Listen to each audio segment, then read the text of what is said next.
Welcome back, ladies and gentlemen, to another episode of the Bull City Coordinators Duke Football Coverage Podcast. Check us out on our website, bullcitycoordinators.com. We are on all the socials at Duke FB Coverage. You can find us anywhere you get your podcasts. Check out our YouTube channel, which is where most of the investment is being made right now. That's what I'm promoting almost entirely on the site and online, particularly on Twitter, where I do most of my Duke fan interaction. But check us out. We're on practically every social media account. You can find us. Okay, guys, here is where we are. We are 5-1. Had two inconsistent offensive performances leading up to the bye week. Not ideal, not perfect. Room to improve on, but as a whole, the Blue Devils are getting better. We know about the struggles with the offense. We know about how inconsistent things have been the last 2 weeks. Still, 5-1 is 5-1. Hopefully, the bye week will allow the team to get healthier, to fix a couple of things, and to work on Malik Murphy stepping up in and moving around in the pocket. He's not a runner. We can't expect it, but perhaps some adjustments were able to be made this bye week that will allow the Blue Devils to have a chance to get a win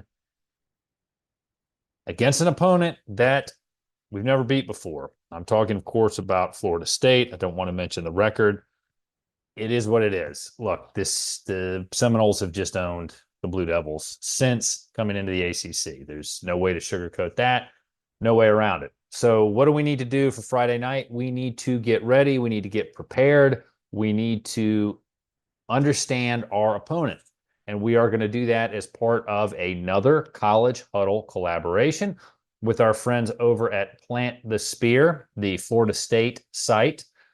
And we're going to talk to Jesse Koger about what he thinks is going on in Tallahassee this year and what the Blue Devils should expect, be worried about, and what are we going to see from the new quarterback, Brock Glenn, who is going to play on Friday night at Wallace Wade.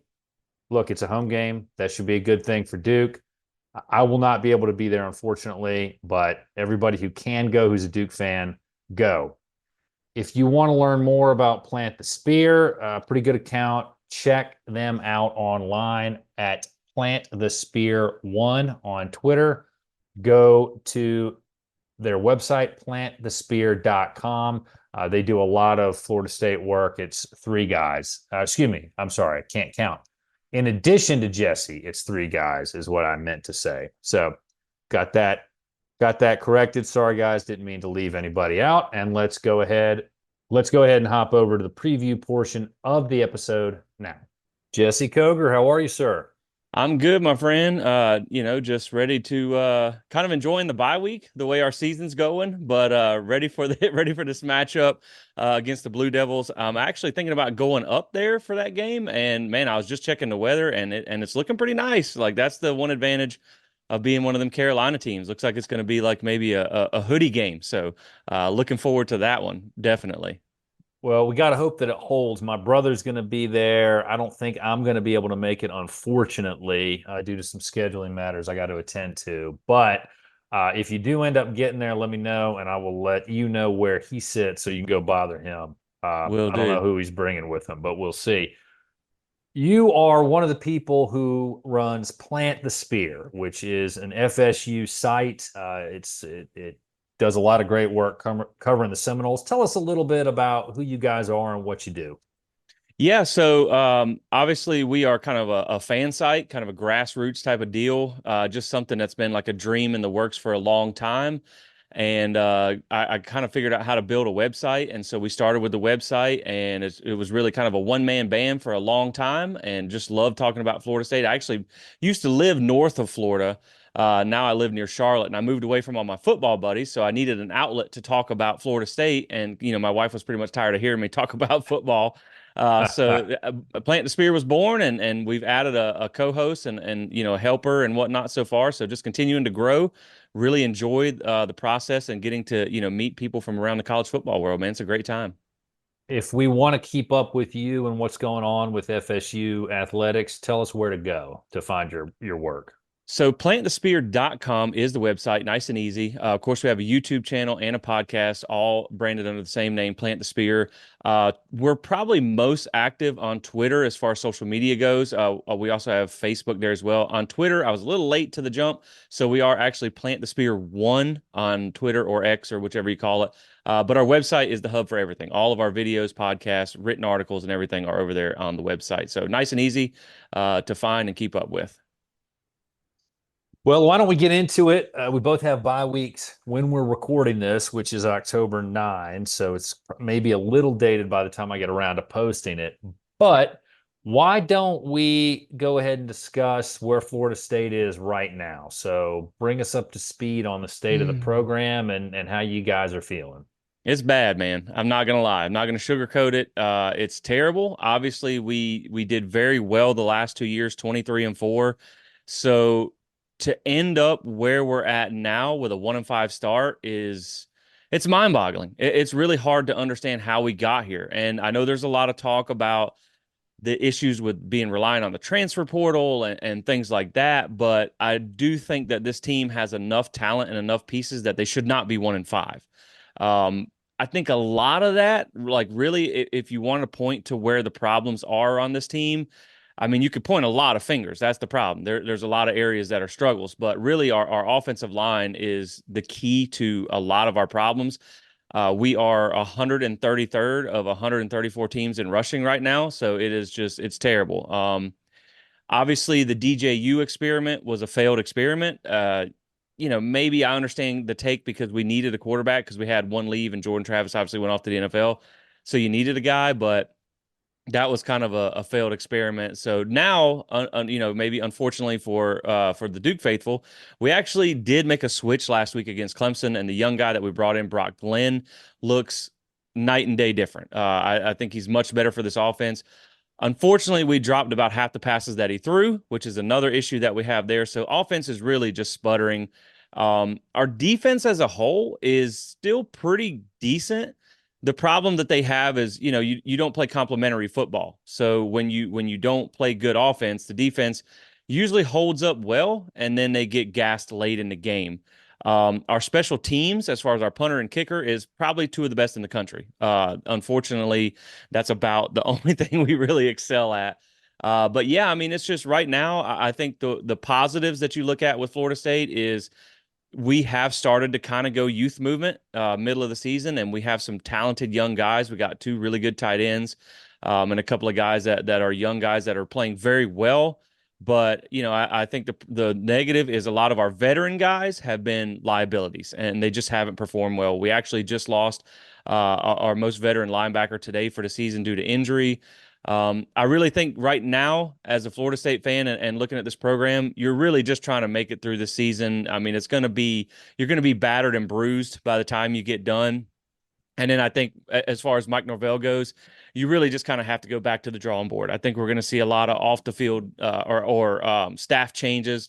Off the field process is going to change. You got to get back to more high school recruiting and stuff like that. So really a head scratcher of a year. But, man, I mean, I think now is the time where you roll with the young guys, you see what you got, and you build for next year. Because, I mean, right now, I don't think we're going to make a bowl. So it's time to use this season as training camp 2025. You identified a lot of areas, and I think some of maybe the national media, some of the less attentive discussion of Florida State has been around DJU and his struggles this year. Yeah. I haven't watched a lot of Florida State. I watched a little bit of it, but I thought, I hate to say this when you talk about another program because it implies that your program is perfect, which when we talk about where I think Duke is, you'll see I have some concerns. So I'm trying to be fair in what I'm talking about. I thought, though, that it wasn't just DJU. I thought the No, receivers, it's not. you mentioned the drop passes. There were a lot of broken plays on defense, missed tackles. What was weird to me about that, because over the last 2 years, I'd watched a lot of Florida State. As everybody who listens know, my law partner is a Florida State alum. I'm really surprised by that because it seemed like Norvell always had his guys ready to play. Yeah. Okay, maybe the receiver windows are tougher because those guys are a lot smaller this year than they were the last 2 years. Okay. But it just seemed like between the drops, between the missed assignments, what have you. It just seemed like a program to some extent was adrift, and it really surprised me. Is there any kind of reason behind this? Is it just coaches aren't coaching? Is it the players just don't care? Is it because there was too much turnover and it's just hard to fix? I mean, what's the reason? Well, I think really when you start with the drop passes, that is extremely frustrating. Again, man, when you bring up DJU, like he's not been good, right? That I mean, you can put that in its own Right. bucket. He's not been good, so he's not helping the problems that we have. But also, he's not getting any help from anybody else. And even with the change when they brought in Brock Glenn, the same warts that we had with DJU they came about in that Clemson game. I mean, I counted 5 drops in that game. We had a big pass that was brought back on a penalty, and one where a tight end fell down on a wide open pass. Even the interception that he threw was a miscommunication on your routes there. I mean, when you look at this year, Florida State actually has the lowest catch percentage in the ACC at 60.6%. They lead the conference in drops with 18 this year.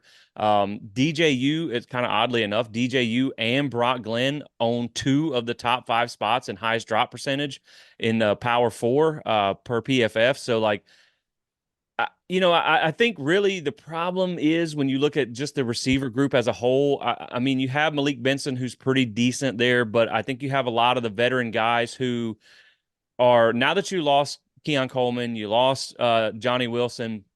You have some guys left over that were the kind of guys where they're juniors and seniors, but they never really cracked the starting depth chart. So like they kind of got pushed down, they got over recruited throughout their tenure, and they're not guys that are the caliber that we need.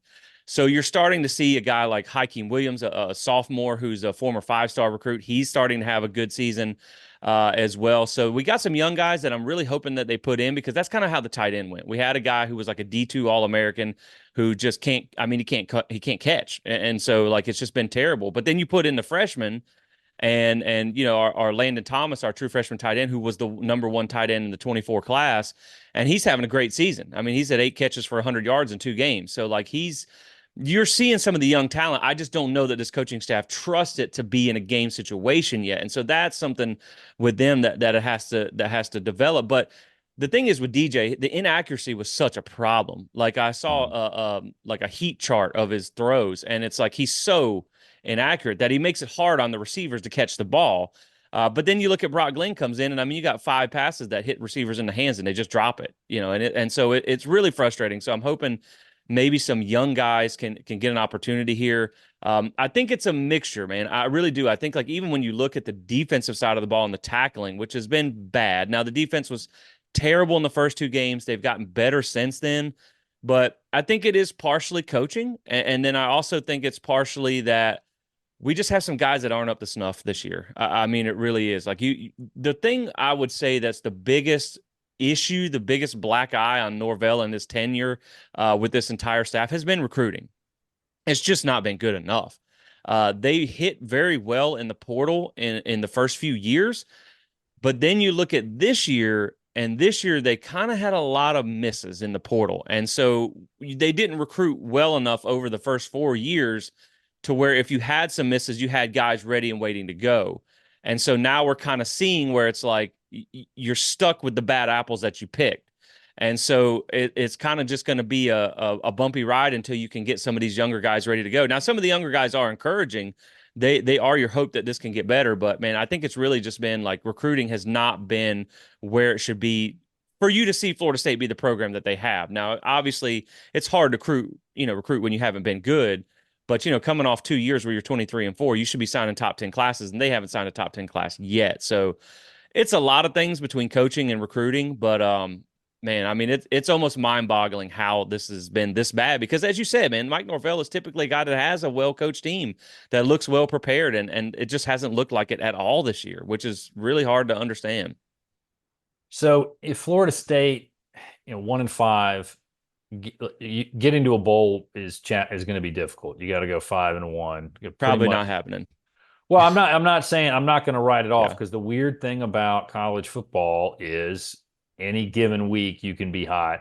The other team can start slow and you have a couple of drives and you get belief. And Duke saw that with the UConn game, which is what I was worried about. UConn hung around, had the lead for a while, and Duke comes back and wins it. But what is it's weird to ask, but I'm just curious kind of what your take is. What is the future for Norvell if this season ends without a bowl bid? I mean, it just seems like for Florida State, the standard is the standard, and I can't Yeah. imagine that the fan base and the school's going to be really happy about that. There is definitely a lot of rage among the fan base right now. There's a little bit of buyer's remorse because obviously, after last year, the way the season went, there was the talk where Alabama was pursuing Mike Norvell, and so we signed him to a big extension. He's $10 million a year and all that type of stuff. So he's got a massive buyout. Um, it is. I mean, the standard is the standard. There's a lot of people that are not happy about this. And so, and really, I think it makes it even harder to go forward. Like, now you got to make coaching changes on the back of probably 2-10 to, 4-8 type of season. You got to recruit off of that too, which has been one of the problems. And so I think with Mike Norvell, I think going into this offseason, I think he does have to make wholesale changes, both on staff and in process. I think they have to get back to, with the portal, it's been very good to them. It got us out of the situation that we were in. But I think now they're realizing that you cannot build your foundation out of the portal. You can supplement your roster. That's fine. And we're going to have to go get some transfers this year too. But you can't build your foundation out of it. That's not what Georgia does. That's not what Alabama does, or Ohio State, or the nationally competitive programs. That's not what they do.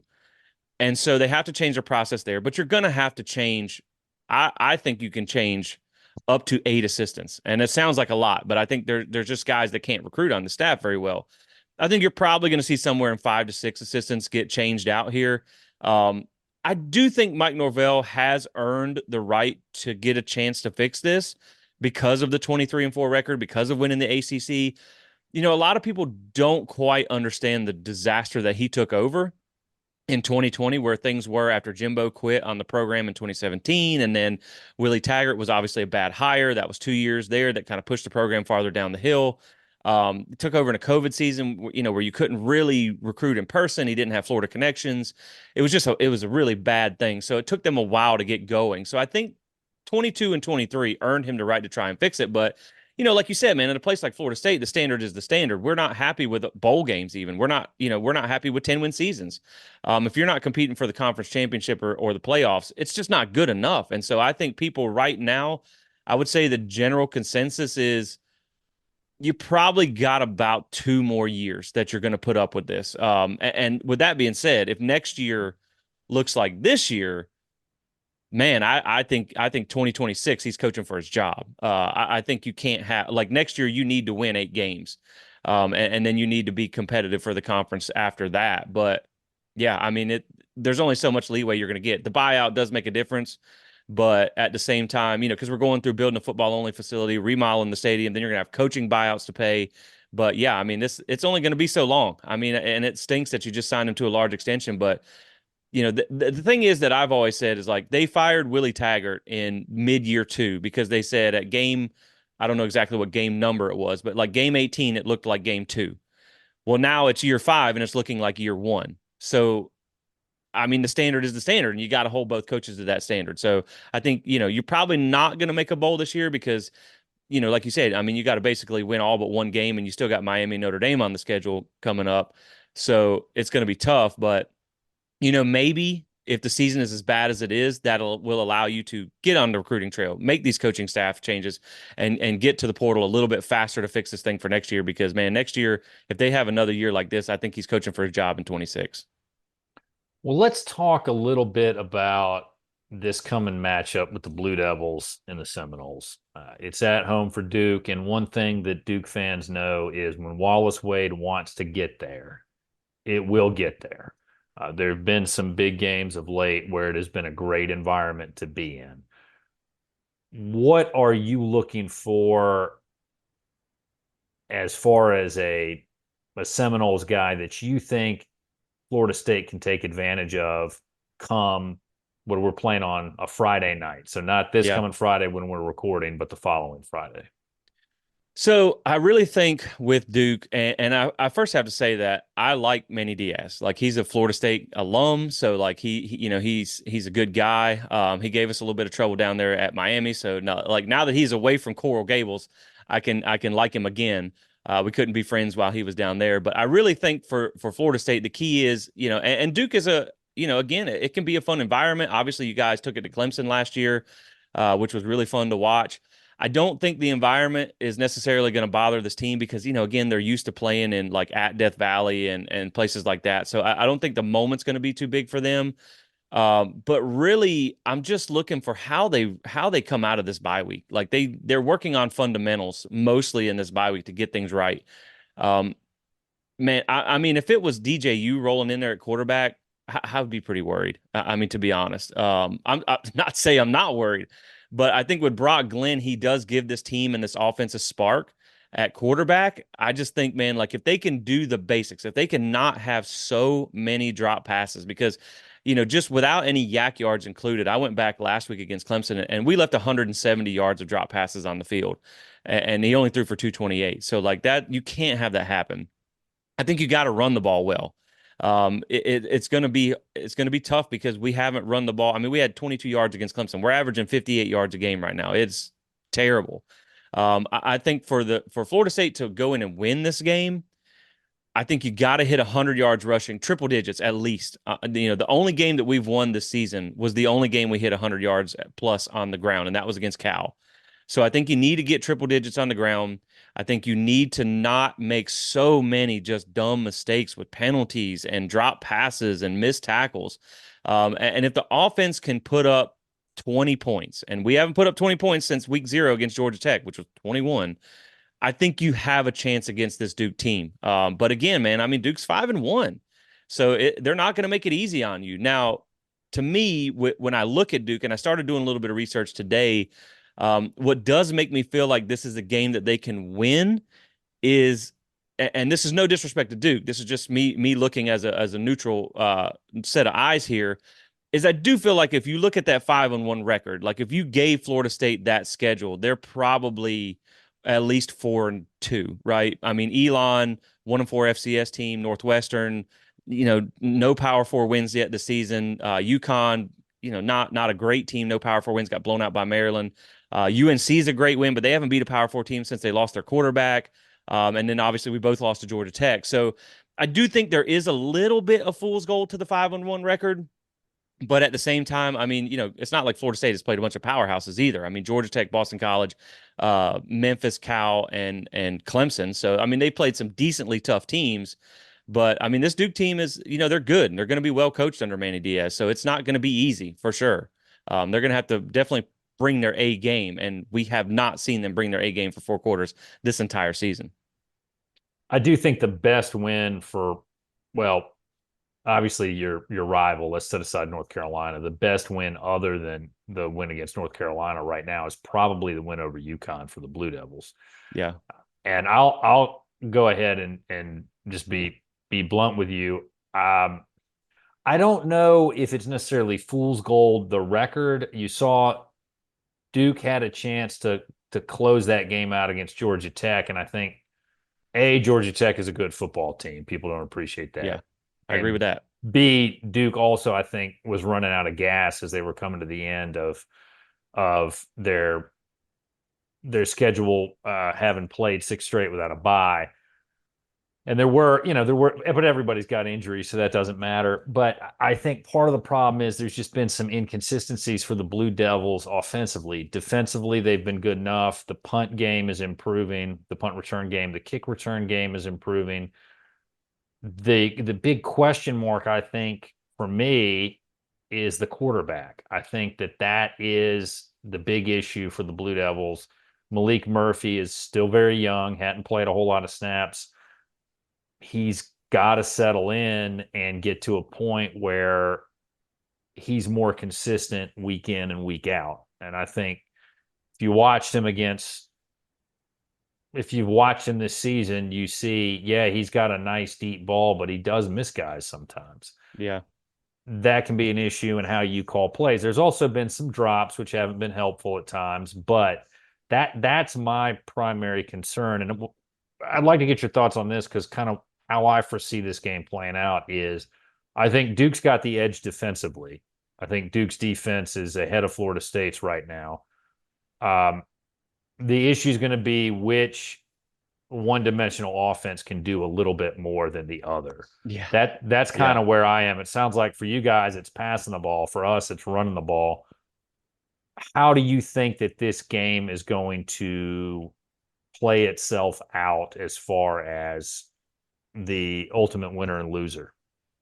Yeah, and I will say that when I saw Malik Murphy committed to Duke early on, I was like, wow, that's a splash. You know, he's young and needs some development, but that was a huge get for them. I mean, that's a former five-star guy that I think has a lot of potential there.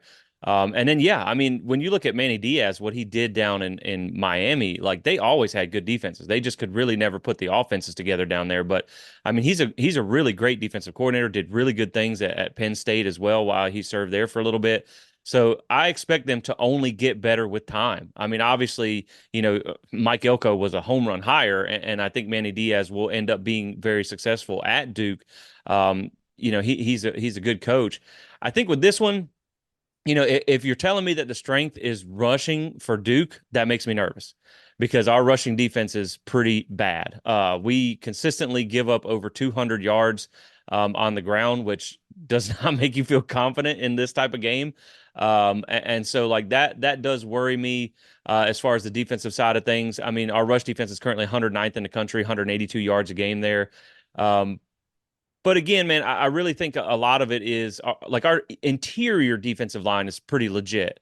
Our defensive ends are not that great. And so I think if we can hold Duke decently through the air and make them one dimensional, because you can, if you try and take away the run of a run strong team and then that turns into you giving up passing from a team that's not a good passing team or great passing team, they're probably pretty good at it.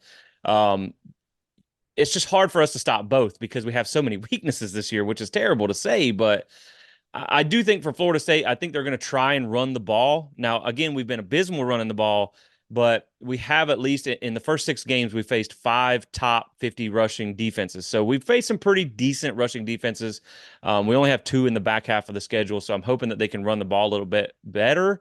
But I think it's going to be forcing the issue to throw the ball with Brock Glenn. And I think you will see them. One thing that I really want them to do in this game is to use his legs more. He is a mobile guy. He does run the ball. He's not Malik Murphy mobile. He's not Jordan Well, Travis. I was going to say if he's not Malik Murphy mobile, then that means he's mobile because Murphy will not run the ball. I mean, Really, I have talked to anyway. He just doesn't run. He's really. as one dimensional as they come. So why we're in the shotgun still, I don't know, but whatever. That's crazy. I thought he was going to be a mobile guy, but yeah, I mean, Looking at him, he looks like Cam Newton. That's what you would yeah. think, but no, he does not. He doesn't like to run, and he will not do it. Well, I will say, from that perspective, that's for a Florida State fan, that's kind of good to hear because the way that I thought we could beat Cal, because we played Georgia Tech and Boston College the first 2 games, who are very mobile guys. And so I think we played very timid in our rush to try and not get burned by the mobile quarterbacks because we really struggle with those. And so when you look at what they did against even Memphis, but more against Cal, we got pretty good pressure. I think we had 6 sacks against Cal. So I think they will, if he's a non-mobile guy, they'll probably try and come after him. They'll probably load the box to take that away. So that makes me feel a little bit confident there. And then I think for us, I think I want to see them use Brock Glenn's legs more to help this offensive line out. If they can catch the ball, I think we have an opportunity in this game. So it's going to be probably a pass heavy offense versus a rush heavy offense. And then, like you said, man, I think it's going to be who can kind of hold their foot on the gas the longest because we don't quite have the depth this year that we had last year. And I know that's probably somewhere Duke's still trying to get through recruiting is to build up that competitive depth so you can go in a 4-quarter game with a team that has talent, like FSU, but we don't really have a lot of depth and we've lost some guys too. So, I mean, if you're looking for how this game's going to play out, it's hard, man, because it's really hard for me to pick Florida State to win any game this year. I mean, especially against a 5-1 team on the road because we're 1-5, and every time I try and give them credit, they don't play well. what really concerns me in this game is we've never lost to Duke, and that is a record that I hate to see We're get aware, believe me. right. But like, I hate to see that 22-0 record get busted. But I think this is the year that it probably can happen because you just look at Duke as a pretty good team, and we're on the road. But I will say that coming out of a bye week with the change at quarterback, and this is being fully transparent. If we were rolling DJU out up there, I think Duke beats us. I really do. Um, Brock Glenn surprised everybody in that Clemson game. He played so much better than we thought he would. Because of that, the team responded to that. They played harder. I think they had a little bit of energy there. I do think Florida State can go up there and sneak this win. I think it'll be close either way. I think we rarely score over 20 points, so I think it's going to be, with this one maybe. And looking at where you guys are at, it looks like you're probably somewhere in that 26 range too. So I really think this is a race to about mid 20s, right? And so I'm thinking this is the winner of this game is probably going to be somewhere like a 28-21, 24-20 type of game. Um, Man, it's hard for me to necessarily pick a winner, but I think I might give the edge to Florida State because of Brock Glenn. But if it was DJU, I'd probably pick Duke to win this game. My thought on this one is it's going to be tight, and let me explain why I think that. If you look back at Duke's schedule and you look back at the scores, first three games we all remember they scored 26 points. After that, against Middle Tennessee, 45-17, 21 points against North Carolina, 14 points against Georgia Tech. It got weird late. I understand that, but what you've seen, with the exception of Elon and Middle Tennessee State, are four close games. Okay. And over the last two games, well, last three, barely more than 200 yards passing in each of those three games, and not good completion percentages against North Carolina and against Georgia Tech. So those are things that concern me as a fan. Now, I don't want to say this is all on Murphy. I'm not saying that, and I don't think that people should think I'm implying that. I'm not. It may sound that way, but that's not what I'm saying. Your quarterback is a product of your offensive system. There's a lot that's been good about this system, but there's a lot that I think probably needs to be tweaked to make it a little bit easier for the quarterback. All right. All that being said, I think this is a game that could go either way. It's going to be tight, and it would not surprise me if either team got a win. I'm going to take Duke just because I'm a Duke fan, but look, if you look at the scores and you look at typically how the Blue Devils have played, you should not be expecting a big win. Now maybe everything clicks in this bye week and Duke's just firing on all cylinders. Who knows? I'd love to see it, but we just got to wait and see. So I think it can be close. I agree with you. I think it'll be really close, and it would not surprise me if either team came away with a win. Yeah, I'm right there with you, man. I mean, this is one where it's so hard for me to trust picking Florida State, especially in a game where I think we need to score a minimum of 21 to 24 points to win this game, and we haven't scored 21 points but one time this season. So I'm right there with you. I think it's going to be close. I think this is probably going to be a 3-point game. It's definitely, I would pick it. If anything, I could take to the bank, whether it's not the winner. I think it would be that it's going to be a one-score game. That's going to come down to probably maybe even who has the ball last in a game like this. And so, we do have a good field goal kicker. He's pretty good from 50 plus. And so this may be one where you need to take the points and kick some field goals. But yeah, I'm totally in agreement. I could really see this game going either way. I could really pick either team to win. I think Duke is a better team than Florida State right now, from a team perspective. I just think Florida State probably is a little more talented across the board. It's just they are doing a really bad job of getting that talent to perform at its highest level. So, we'll see. I mean, again, like, I think you need to see Brock Glenn play good again, because that was just one game. Now, it was against Clemson's defense, but you need to see him play good again, and you need to see guys step up around him. But yeah, I think this is going to be close, and I think it's going to be a good game. I think it's going to be a fun game. I think it's two pretty evenly matched teams this year. That's going to come down to the wire in a close game. Like I said, I could see this one ended up somewhere like 27-24, 27-20 type of game. And again, probably just whoever has the ball last, maybe even an overtime game. I mean, you never know. I think it's going to be that close, especially being in Durham. What I said about the Carolina game in our preview episode was that it's probably going to come down to who had the ball last. And what happened was, I think it was Stinson came on the blitz, deflected the ball. Trey Freeman catches it, downs it, and Duke kneels the victory away. I say that because I was right then, and it's always nice to be right. But those are the kind of games that this Blue Devil team will play this season, I think, and especially after starting 5-1 over your first six. That's kind of how you've played most of these games. That's what you've got to expect to happen going forward. So I think that the way that you are looking at that, the way you are thinking about it, is correct. The records are mirror images of one another, but you've seen from when you've watched Florida State, if you just stop X, right? Mm-hmm. You could probably get a couple of wins. I thought when DJU took them down the field against Georgia Tech, that game was over. Yeah. The Noles had sealed it, and the Tech just went back down the field and won. So there's some things that can be fixed. It's hard to pick this game with confidence. I mean, if Duke had played the Yellow Jackets to a score of like 35-32 or something like that, I'd feel a lot more confident right now. Yeah. But with that being the last image in your mind, I know Florida State's 1-5, but that history with all the wins does matter. So we'll have to just wait and see what happens on October 18th at 7 p.m. at Wallace Wade Stadium. It'll be on Yeah. ESPN2.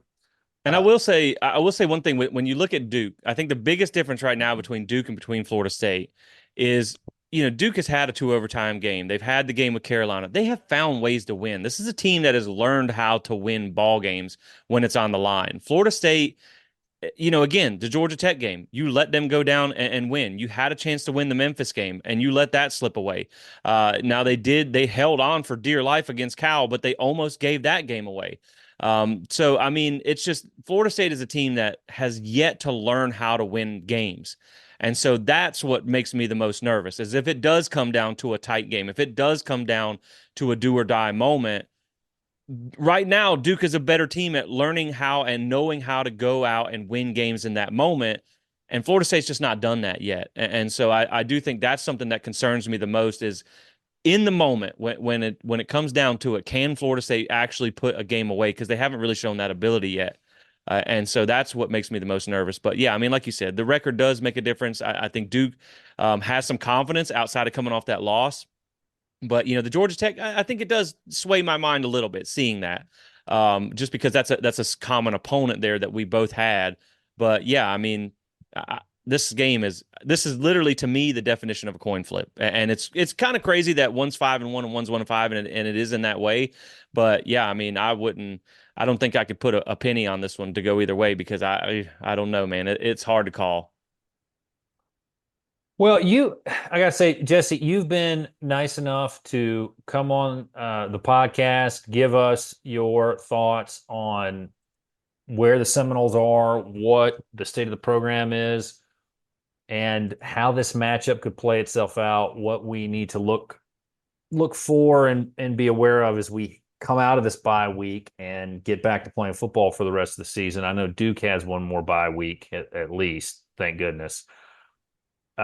One thing I like to do on the podcast as a thank you for answering all the questions that I have is to give you a chance to have an open mic and say whatever is on your mind that you think is important. So go ahead. The floor is yours, as they say. Yeah, man. Well, first off, I just appreciate you having me on, and it's always fun to really talk about college football with like-minded fan outlets and people that just love the game of college football. And really, I think we're both part of the College Huddle, and that's kind of how we get to meet through this and do these types of things. And so I just think it's really, man, like you got to appreciate what the game is. And because, you look at how, even though this year's been tough for us, like last year was truly special. and you really enjoyed it. But man, it's really, I think more than anything, it's just about enjoying the ride, more than anything. Like I'm looking forward to going up to Durham. I'm still on the fence about it, but I'm pretty sure I'm going to go to that game because it's only about 3 hours from my house. And so, I just really, I do love experiencing other teams' environments. I've been to Clemson, I've been to Wake Forest, I've been to a couple other different environments. And so I've seen Wallace Wade, but never with a game going on in it. So I'm excited about that too. I think more than anything, like I'm a fan of Florida State, but I'm a fan of college football too. And so I just love seeing other teams' traditions, other teams' environments, the game itself. And I've heard good things about Duke's fans. And so that's one of the reasons, like, that's why I won't go to an NC State game because I haven't heard a whole lot good about things, experiences in Raleigh. So, You must have been listening to Dave Doran then. yeah, I mean, I'm very much so. I'm looking forward to it because I've heard that it is a nice little stadium and not calling it little, but No. and it's a great fan base. So really excited about it, man. But I appreciate you having me on. And again, like I just to everyone listening, like, man, just, it's all about just enjoying college football for what it is. And, who knows how it's going to be in the future because it's going sideways. That's for sure. But yeah, man, I enjoy the process really more than anything. I enjoy meeting people through this and making connections and contacts and having a good time talking about college football. Well, if you do get up there, you're going to have a blast at Wallace Wade. It is a great stadium. You can tailgate. It's walkable. It's easy to get there. It's a lot of fun, and the fan base is not the kind that are like the Dallas Cowboys fans Yeah. or the Saints fans in the NFL. So it will be a good environment and it will be a lot of fun. Thank you so much, Jesse, for coming on. I really enjoy these College Huddle collaborations. I look forward to doing more this season and hopefully in future seasons. It's a lot of fun and it's a good way to learn about other fan communities that are out there. Look, I didn't even get in here all the stuff that I don't like about Florida State Twitter normally. That's how good of a guest you were and how informative you were and what a great job you did in educating us about what to expect from the Seminoles Friday night at Wallace Wade. So, hey, check us out on our website, bullcitycoordinators.com. We are on all the socials at Duke FB Coverage. We are everywhere you get your podcasts. Check out the Classical Antiquities Side Quest podcast. We, again, sticking to about one episode per month, and we've got some good ones coming. Got some good ones in the works there, lining up a few more interviews. Also, send us an email, bullcitycoordinators@gmail.com. And folks, please call the podcast, leave a voicemail. You'll get on. You know that. We didn't do any this week. I recorded it early. It was just a little hectic. I'll play whatever comes in later. Don't worry about that. You guys know I'm good for it. You can trust me. Phone number is 540-632-0160. Come Friday night, guys. I'm just hoping the Blue Devils get a win, get to 6-1, get bowl eligible, and finally beat the Seminoles. Let's put an end to that streak. So let's all say it together. As always, go Duke.